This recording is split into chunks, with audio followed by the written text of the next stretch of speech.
How many of you know what carbon monoxide, Windex, or ammonium hydroxide, also known as floor cleaner, are? Probably most of you. But how many of you would eat those for dinner every night? Drink a glass of Windex, pour some ammonium hydroxide over your mashed potatoes? Probably none of you. Well, believe it or not, all of you who eat meat are consuming those chemicals every time you take a savory bite of steak or a bite of fried chicken. The solution to this issue of pumping your body full of chemicals? Cut meat out of your diet. Start to take control of what goes into your body. I would like to show you the benefits of being a vegetarian and why being a vegetarian is so important. Most people, when I asked what the advantages and disadvantages of being a vegetarian were, knew the advantages, but were really kind of unsure about the disadvantages.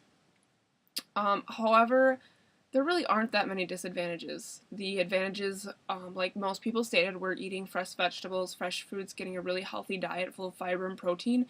The disadvantages are sometimes people are unsure of how to start being a vegetarian and go on the wrong track and eat too much gluten and too many fried foods and then can actually gain weight instead of losing it. Being a vegetarian not only allows you to lose weight and keep harmful chemicals out of your body, it gives you a higher amount of energy. It helps you be less at risk for cancer, diabetes, high cholesterol, and heart attacks or strokes. Different chemicals that are used to preserve meats are extremely toxic to humans when we eat it. Because animals like cows and chickens are kept in such tight quarters in very hot situations, bacteria thrives there, and many of the animals, if not all, have to be pumped full of antibiotics to keep that bacteria at a natural level. However, once that meat is pumped full of those antibiotics, you, as the consumer, eat that. You are giving yourself antibiotics when you don't need them. And that's a chemical then, if you don't need it. Another reason why animals get pumped full of the antibiotics are because they are on a strictly all corn diet. Animals like cows and chickens are used to roaming on grass, picking what and choosing what they want to eat, and without the fiber from the grass, their digestive systems do not work properly. Keeping them pumped with antibiotics help their digestive systems work properly. So is giving them antibiotics actually making the meat safer for us to eat, or is it making it worse for us to eat? Chemicals given to animals when they're alive and when they're dead make it worse for you, not better. It sounds pretty harmless to give them antibiotics because it keeps them healthy, but you are also eating those, which makes it very toxic. Sodium benzoate is a very common preservative used after the animal's already slaughtered to keep the meat safe for eating. Dr. S.D. Wells, who wrote an article in the Natural News, said that when sodium benzoate is combined with vitamin E or vitamin C, it causes cancer cells. Well, not a big deal, right? Wrong. Everything you eat has vitamin E or vitamin C in it. Almost everything. Toothpaste, pickles, salad dressings, soda, ketchup, dips, shredded cheese, all of that has vitamin E in it. So no matter what you're eating with your steak or your chicken, you are at risk of putting cancer in your body. Even though sodium benzoate lengthens the shelf life of meat, it shortens your life by putting you at such a great risk for getting cancer. Not only are chemicals given animals to cure the meat, but hormones are also given to animals throughout their time before they're slaughtered. These hormones are given to them to make them grow faster than it would take naturally, so we can butcher them and keep up with the demand for the meat. All of the animals are given hormones so that they can grow faster, and animals like chickens who grow so fast they can't even their legs can't keep up and they fall over and they can't get back up. Their legs can't support their body and they are just laying on the ground until they die. Another reason why antibiotics come in handy is because when you're laying on the ground and you can't move, you're going to get sick. The chickens are wallowing in their own feces, and there's more antibiotics are needed, and that is there's just so many chemicals. According to Joe Robinson in his article from Mother Earth News, Zeranol is a synthetic hormone which is very common in cattle, especially dairy cows.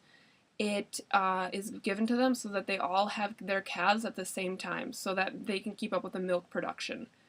However, this greatly causes cancer cells.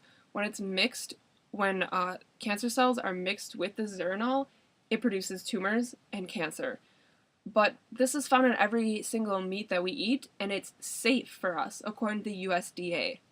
Anything that is giving you a risk for cancer is not safe. It's putting you at risk of losing your life.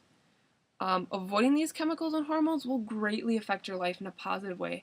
They'll give you more energy. It will give you less chance of developing cancer, less chances of having a heart attack or getting diabetes, lowering your cholesterol. Lisa Young, a professor at New York University, states in an article from the New York Daily News that keeping meat out of your diet helps lower your cholesterol and keeps your heart healthy by keeping your arteries open, which gives you less risk of having a heart attack or a stroke. Most vegetarian diets are very, very high in fiber and low in fat, and therefore it decreases your risk of becoming obese or overweight. However, like all diet changes, as stated earlier, you need to be really aware of what you're eating. Fried foods and a lot of gluten will cause you to gain weight instead of lose it. And since most people replace those or replace meat with those, other alternatives like tofu are a really, really good idea. A tofu can be replaced in almost any single dish that has meat in it. And vegetarians can get their vitamins from fresh fruits and vegetables. Vitamin D is really, really common in green vegetables like spinach and lettuce, and vitamin C is every single fruit out there. Vitamin E, almost in everything. It's very, very common. You can find it in almost anything. Being a vegetarian is really easy. At first, it may seem a little bit difficult because you're so used to eating meat, but once you cut it down into baby steps, you'll be a vegetarian in a month. If you're used to eating meat 3 times a day, 7 days a week, cut it down to 1 time a day for 7 days, and then cut it down to where you don't have any meat at all in your diet, and then from there you can go to meat products like broths. Cut that out. Make sure you're eating soups that don't have that. Definitely check labels and make sure what you're eating is actually meat-free. Being a vegetarian reduces the risk of cancer, obesity, heart attacks, and keeps harmful chemicals out of your body. Why would anybody choose differently? Even though it can be difficult to start, it can easily be done with baby steps like any change in your life. Please, please consider this for the sake of yourself and for the sake of your body. Nobody wants cancer. Nobody wants to be obese. And putting those chemicals and hormones in you very, very, very much increase your risk for both of those. Naturalnews.com and MotherNature.com are really great sources for healthy choices in diet and for healthy choices in the foods you eat. If you have any other questions about that, I would definitely recommend those websites, and please, please consider this as a choice.